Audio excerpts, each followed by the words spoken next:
Akala ni Gilbert, natatakot lang niya ang kapatid niya. Pero may ibang bagay na naroon sa bahay. Dumating siya galing school bago sumapit ang dilim. Tahimik, walang tao. Dali-dali siyang pumasok sa banyo. Nang isindi niya ang ilaw sa hallway, natigilan siya. Sa dulo ng bahay, may batang babae. Parehong uniforme, parehong taas, at parehong buhok. Pumasok siya sa banyo. Tapos biglang narinig niya ang pintuan ng kwarto nagsasara.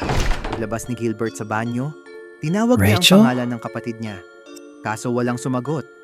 Pinatay niya ang ilaw. Naghintay ng ilang segundo, kaso walang nangyari. Binuksan niya muli ang ilaw. At binuksan ang pinto, G's ang kwarto. Walang tao. Buglang natakot si Gilbert at dali-daling tumakbo siyang palabas.